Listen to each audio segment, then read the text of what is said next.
Hello students, कैसे हैं आप लोग। आज हम लोग पढ़ेंगे प्रश्नावली 3.6 का पहले का चौथा प्रश्न है कि दिए गए रैखिक समीकरण युग्मों को रैखिक समीकरण में परिवर्तित करके चर के मान ज्ञात कीजिए।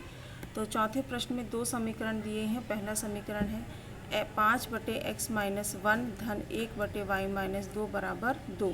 इसको हमने मान लिया समीकरण 1। और दूसरा दिया होता है 6/x-1 -3/y-2 बराबर 1। इसको मान लिया समीकरण 2। अब हम मान लेंगे, इसको हमें रैखिक समीकरण युग्म में परिवर्तित करना है। तो हमने मान लिया कि माना कि 1/x-1 बराबर u और 1/y-2 बराबर हो गया v। तो समीकरण 1 में इसका और इसका मान रखने पर समीकरण हो गया 5u धन v बराबर 2। और इसी तरह समीकरण 2 हमारे पास हो गया 6u ऋण 3v बराबर 1।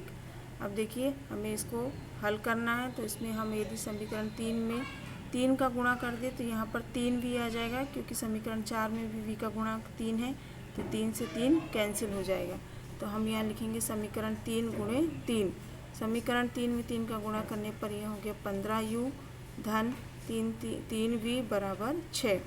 अब देखिए समीकरण 4 और 5 हमारे पास आ गए हैं।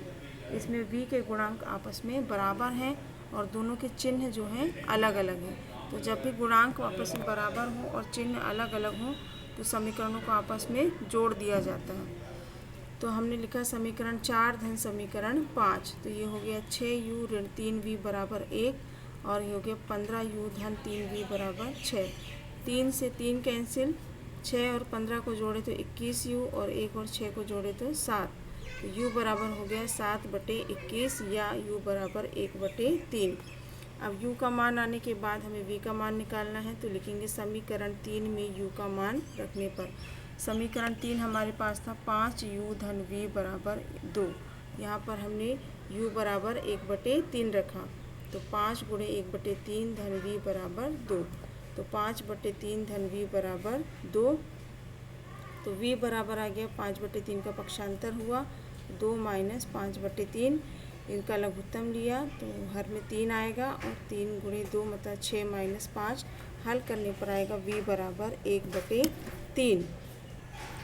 अब चूँकि u और v के मान ज्ञात हो गए तो हमें x और y का मान ज्ञात करना है।